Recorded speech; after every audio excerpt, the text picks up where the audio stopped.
हम में से हर कोई चाहता है कि वह अपना जीवन खुशी और खुशहाली तौर पर बिताए।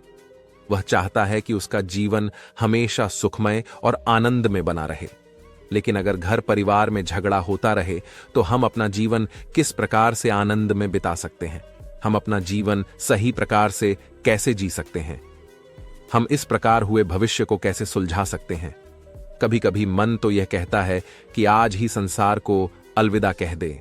परिवार के लोग कुछ समझने को तैयार ही नहीं होते। परंतु यदि आप वास्तविकता देखेंगे तो झगड़ा कहाँ नहीं है। हर जगह पर, हर परिवार में, आपके दफ्तर में, सड़क पर चारों तरफ झगड़े ही तो हो रहे हैं। यदि झगड़ा ना हो, किसी के बीच में किसी के प्रति ईर्ष्या ना हो, मनमुटाव ना हो, किसी के प्रति मतभेद ना हो, तो यह दुनिया शांति की ओर चल पड़ेगी और यह दुनिया स्वर्ग से सुंदर हो जाएगी।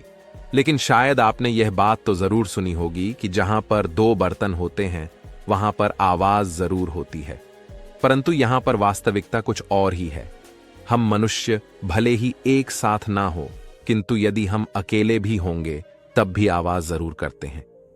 अब आपके मन में यह प्रश्न उठ रहा होगा कि भला यह कैसी बात है? भला अकेला मनुष्य आवाज कैसे कर सकता है?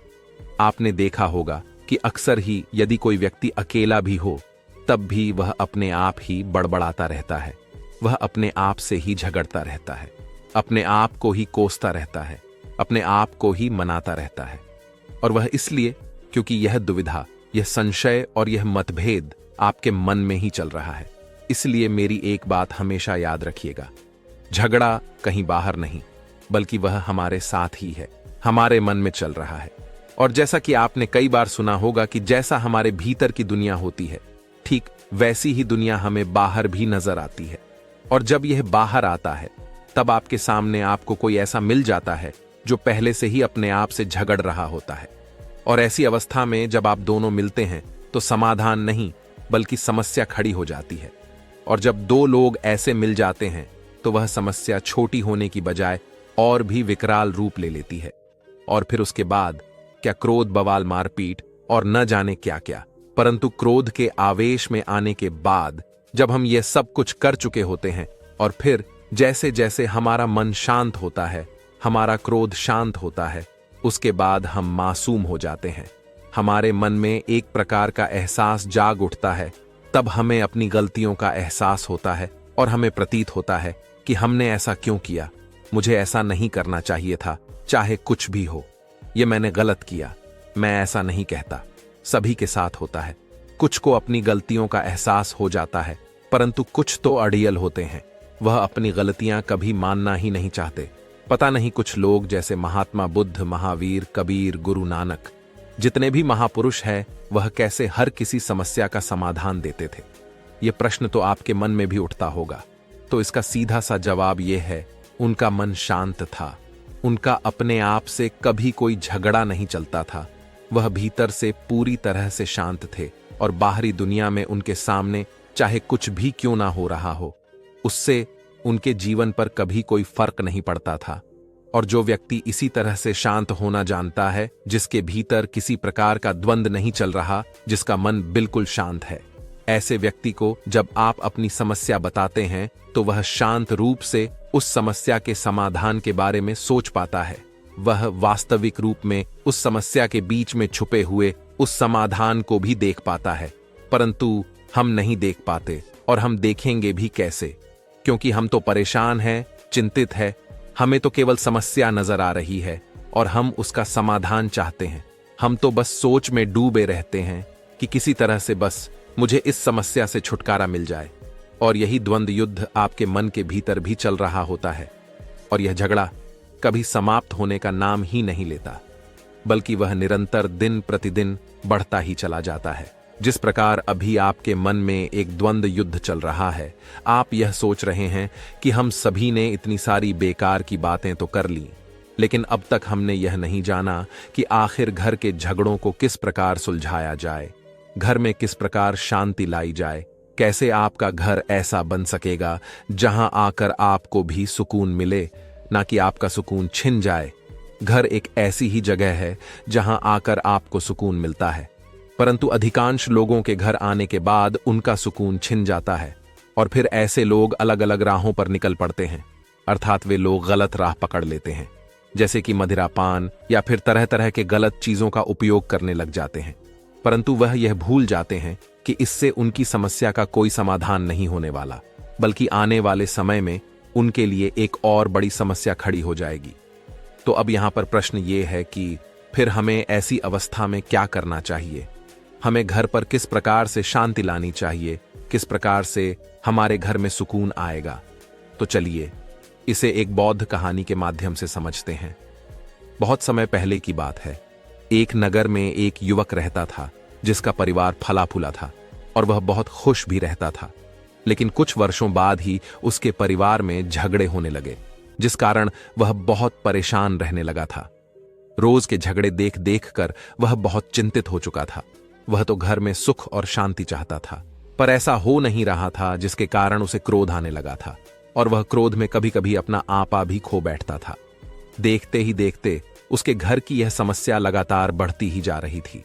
घर के सभी सदस्य आपस में लड़ते रहते, किसी की भी किसी से नहीं बनती थी। वह हर किसी को समझाने का प्रयास करता, लेकिन कोई भी उसकी एक ना सुनता। एक दिन वह युवक इन्हीं सब पर विचार करता।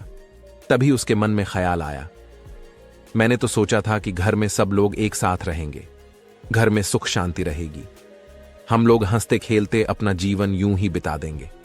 लेकिन जिस सुख शांति की तलाश में मैंने यह सब कुछ किया, वह सब तो मुझे मिल ही नहीं रहा और देखते ही देखते मुझे भी क्रोध आने लगा है।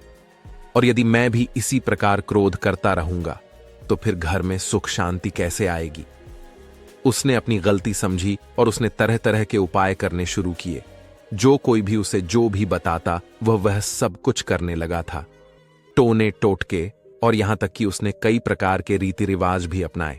उसने वह सब कुछ किया जो उसे पता चला, परंतु उसका कोई भी फायदा नहीं हुआ।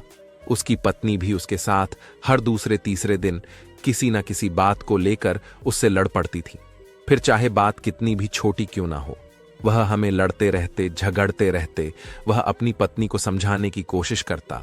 वह कहता, देखो यह परिवार है और परिवार में सभी की अपनी अपनी सोच है, सभी का अपना नजरिया है। तुम छोटी छोटी बातों पर ध्यान मत दिया करो। अगर तुम उन पर ध्यान दोगी तो अपना जीवन कभी नहीं जी पाओगी। हम सभी इसी प्रकार लड़ते झगड़ते रह जाएंगे और हमें कुछ भी हासिल नहीं होगा। इस पर उसकी पत्नी जवाब देते हुए कहती है, आपको क्या लगता है कि मैं सबसे जाकर लड़ती हूं? मैं किसी से कुछ नहीं कहती, लेकिन हर किसी को मेरे काम में कमियां ही नजर आती हैं। मुझे अकेला देखकर सभी कोई कुछ ना कुछ कहता ही रहता है, और जब मैं अपने मन की बात आपसे बताती हूं तब आप भी मेरी नहीं सुनते। हाँ, मैं ही बुरी हूं। तुम्हारे तो घर वाले बहुत अच्छे हैं। अपनी पत्नी के मुख से यह सुनकर उस व्यक्ति को फिर से क्रोध आ गया। वह चाहकर भी उस समस्या का समाधान ना कर सका, बल्कि वह छोटी सी बात आखिरकार बड़ी हो ही गई। इसी प्रकार परिवार के बाकी सदस्य भी आपस में लड़ते और झगड़ते रहते, जिसे देखकर वह बहुत चिंतित और बहुत परेशान हो चुका था। घर का माहौल कुछ ऐसा हो चुका था जैसे मानो कि वहां से कहीं दूर चले जाए, कहीं दूर जहां शांति मिले, सुकून मिले। परिवार का हर एक सदस्य एक दूसरे का दुश्मन बन बैठा था। हर किसी से नफरत की जा रही थी। यह देखकर वह युवक समझ चुका था कि अब कुछ भी नहीं हो सकता, अब कुछ भी सुधारा नहीं जा सकता। इसलिए परेशान होकर वह अपने घर से बाहर निकल गया और अपना जीवन समाप्त करने के लिए वह एक ऊंची पहाड़ी पर जा पहुंचा। वह उस पहाड़ी पर खड़ा होकर कुछ सोच रहा था। तभी उसे एक आवाज सुनाई दी, बेटा वहां क्या कर रहे हो? उस आवाज को सुनकर वह युवक वहीं पर रुक गया। उसने पीछे मुड़कर देखा तो एक बहुत उसके पीछे ही खड़े थे। तभी वह युवक उन बौद्ध भिक्षु से कहता है, हे गुरुवर, आप कौन हैं? आपके चेहरे पर बड़ा तेज है। इस पर वह बहुत भिक्षु मुस्कुराने लगे और उस युवक से कहते हैं, बेटा मैं कौन हूं, इस बात से कोई फर्क नहीं पड़ता, परंतु इस बात से जरूर फर्क पड़ता है कि तुम इतने दुखी क्यों हो और यहां पर क्या कर रहे हो। इस पर वह युवक उन बौद्ध भिक्षु से कहता है, हे गुरुवर, मैं बहुत परेशान हूं। मेरे घर में सुख और शांति न जाने कहां चली गई है। घर में हमेशा झगड़े होते रहते हैं। घर के सभी सदस्य आपस में लड़ते रहते हैं। वे सभी एक दूसरे के दुश्मन बन बैठे हैं। मेरी पत्नी मेरा कहा नहीं मानती। मैं उससे जो भी मना करता हूं वह वही करती है। मैंने उन सभी को समझाने की बहुत कोशिश भी की, लेकिन वे सभी मेरी एक बात सुनने तक को तैयार नहीं है। और अब तो घर का माहौल ऐसा हो चुका है कि मेरा वहां पर एक पल भी मन नहीं लगता, और इसीलिए मैं घर नहीं जाना चाहता और मैं यहां पर आया हूं, क्योंकि मुझे लगता है कि इसका केवल एक ही समाधान है, और वह है इस जिंदगी का त्याग करना। इस पर वह बौद्ध भिक्षु एक बार फिर मुस्कुराने लगे और उस युवक से कहते हैं, भंते, यह तो हर घर की कहानी है, इसमें कोई नई बात नहीं। यह तो सांसारिक जीवन है जिसमें झगड़े होते ही रहते हैं। ऐसा कोई परिवार नहीं जिसमें झगड़े ना हो। यह सब तो होना स्वाभाविक है, क्योंकि सांसारिक जीवन में किसी के पास इतनी समझ और इतना धैर्य नहीं है कि वह कोई भी बात बर्दाश्त कर सके, तो झगड़े तो अवश्य ही होंगे। इस पर वह व्यक्ति उन गुरुवर से कहता है, किंतु हे गुरुवर, यदि रोज रोज वही झगड़े होते रहे, रोज रोज क्लेश होता रहे, तो भला उस परिवार में रहने का मन कैसे करेगा? वहां पर कोई व्यक्ति कैसे जीवित रह सकता है? इससे तो अच्छा होगा कि मैं मौत को ही गले लगा लूं, कम से कम उसके बाद मुझे शांति तो मिलेगी। इस पर वह बौद्ध भिक्षु उस युवक से कहते हैं, भंते, तुम तो बड़ी जल्दी हार मान गए। क्या तुमने अपनी समस्या का समाधान करने की कोशिश की है? इस पर वह युवक जवाब देते हुए कहता है, हे गुरुवर, मैंने बहुत कोशिश की, अपने परिवार वालों को लाख समझाया, किंतु वे सभी मेरी बात मानने को तैयार ही नहीं। अब बताइए मैं क्या करूं इस पर? वह गुरुवर उस युवक से कहते हैं, भंते, तुम्हारी समस्या का समाधान मैं तुम्हें दे सकता हूं, किंतु जैसा मैं तुम्हें कहूंगा, क्या तुम वैसा करने के लिए तैयार हो? इस पर वह युवक उन गुरुवर से कहता है, हे गुरुवर, आप जैसा कहेंगे मैं वो सब करने के लिए तैयार हूं, कृपया करके मुझे इसका समाधान बताएं। तभी उन बौद्ध भिक्षु ने पास ही में पड़ी हुई एक लकड़ी का टुकड़ा उठाया और उसे एक तरफ से जला दिया। उसके बाद उन बौद्ध भिक्षु ने उस व्यक्ति के हाथ में एक दूसरा लकड़ी का टुकड़ा थमाया और कहा, इस लकड़ी के एक सिरे को जलाओ। उस व्यक्ति ने उन बौद्ध भिक्षु की बात मानी और उसने भी उस लकड़ी के एक सिरे को जला दिया। इसके बाद वो बौद्ध भिक्षु उस व्यक्ति से कहते हैं, भंते, अब तुम अपनी जलती हुई लकड़ी से मेरी जलती हुई लकड़ी को बुझाने का प्रयास करो। अगर तुम इसमें कामयाब हो गए तो मैं तुम्हें तुम्हारी समस्या का समाधान दे दूंगा। व्यक्ति ने उन गुरुवर की बात मानी।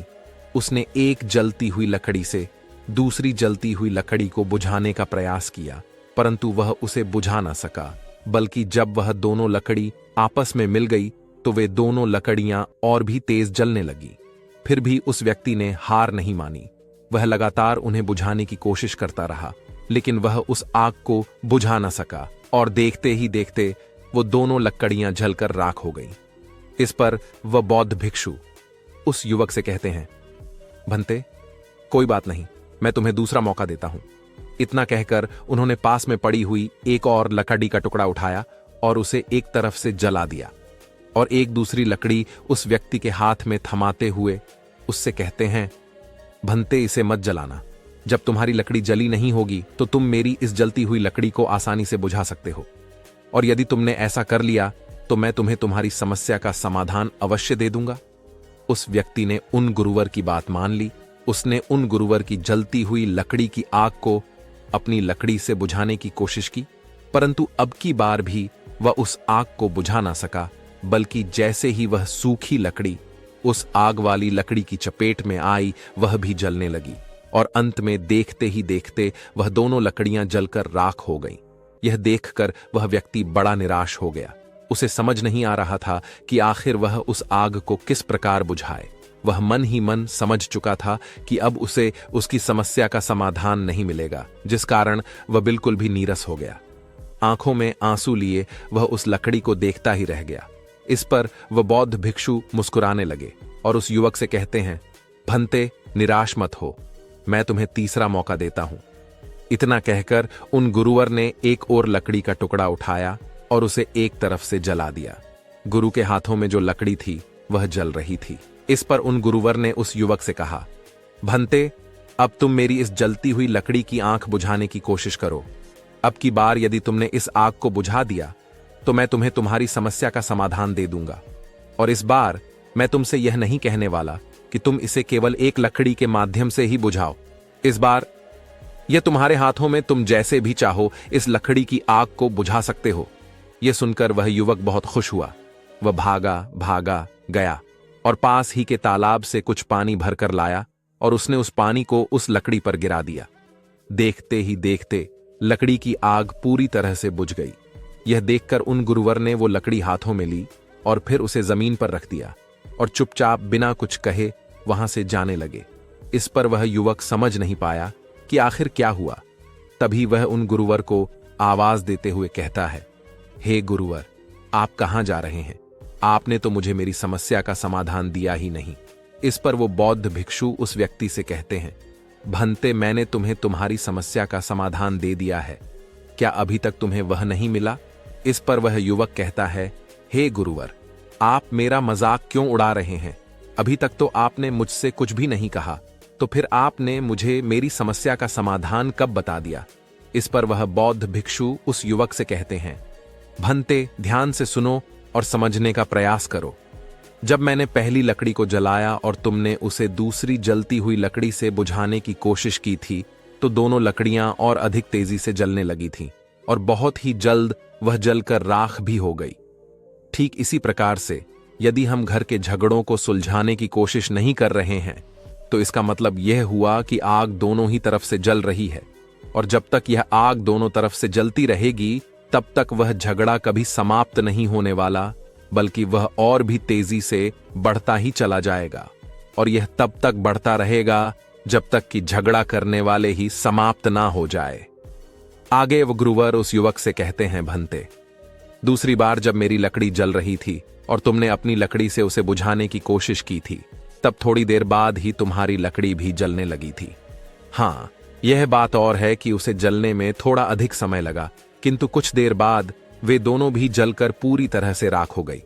ठीक इसी प्रकार जब घर में झगड़े हो रहे हो और कोई दूसरा व्यक्ति शांत बैठा हो लेकिन उसके मन में ईंधन भरा हो, अर्थात कि उसे उस सामने वाले व्यक्ति की बातें बुरी लग रही हो और वह जबरदस्ती अपने आप पर नियंत्रण साध के बैठा हो, तब ऐसा व्यक्ति जब किसी दूसरे झगड़े करने वाले व्यक्ति के संपर्क में आता है तो वह भी जलने लगता है और दोनों ही मिलकर राख हो जाते हैं।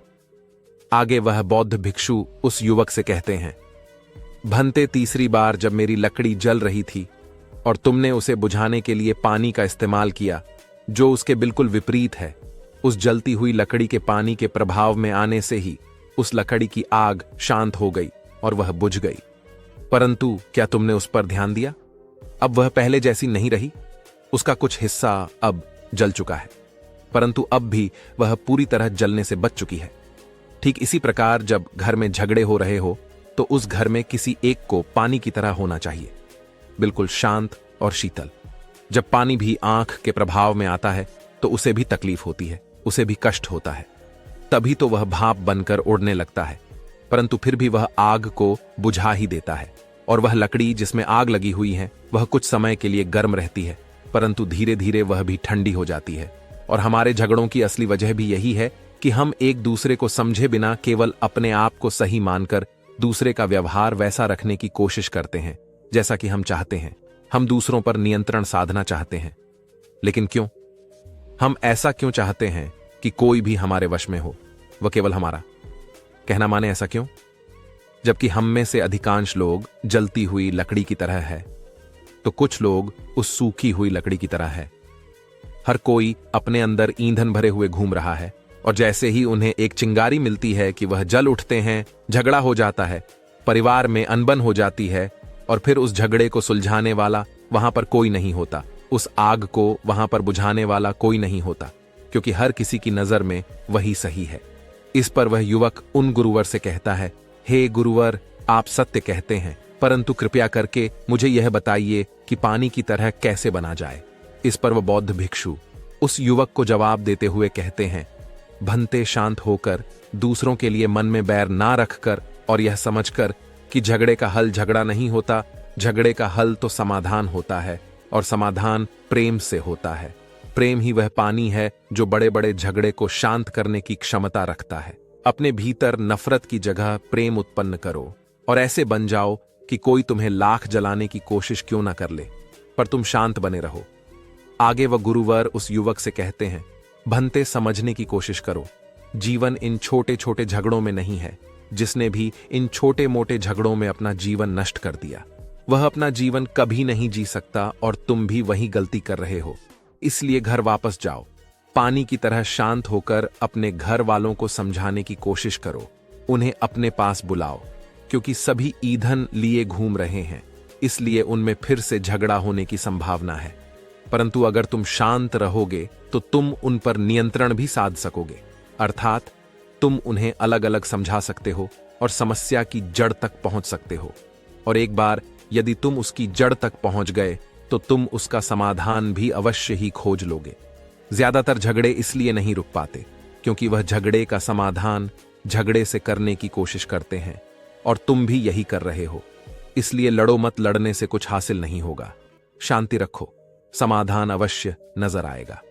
इतना कहकर वह बौद्ध भिक्षु शांत हो गए और वह युवक उन बौद्ध भिक्षु के चरणों में जा गिरा और उनसे कहने लगा, हे गुरुवर, आपने बिल्कुल सत्य कहा। अब से मैं शीतल जल की तरह रहने की कोशिश करूंगा, सभी को समझाने की कोशिश करूंगा, क्योंकि अब मैं समझ चुका हूं कि मेरे घर की झगड़े की असली वजह मैं खुद ही हूं। सबसे बड़ा ईंधन या चिंगारी आज मैं अपने भीतर ही लेकर घूम रहा हूं, जिसकी वजह से बार बार ना चाहते हुए भी घर में कलह हो ही जाता है। मैं चाहता तो आसानी से शांत रह सकता था, किंतु मैं दूसरों पर नियंत्रण साधना चाहता हूं, दूसरों को अपने वश में रखना चाहता हूं। मैं चाहता हूं कि लोग मेरी बात माने, मेरे परिवार का हर एक सदस्य मेरी हर एक बात का पालन करे। लेकिन अब मैं समझ चुका हूं कि यह सब मेरी वजह से ही हुआ है। किंतु अब से मैं आपसे वादा करता हूं कि मैं अपने आप को संभाल कर रखूंगा। मैं एक शीतल जल की तरह रहूंगा और अपने घर में कभी झगड़े नहीं होने दूंगा। इतना कहकर वह उन गुरु को प्रणाम करके वापस घर लौट आता है और सभी से अकेले में बात करता है और समस्या को सुलझाने का प्रयास करता है। दोस्तों, कहीं आप भी तो झगड़े को झगड़े से सुलझाने का प्रयास नहीं कर रहे? अगर हां, तो क्या उस झगड़े का समाधान निकल पाया या नहीं? ये वीडियो आपको कैसा लगा कमेंट बॉक्स में जरूर बताएं। ऐसी कहानियों के लिए मेरे चैनल को सब्सक्राइब करें। धन्यवाद।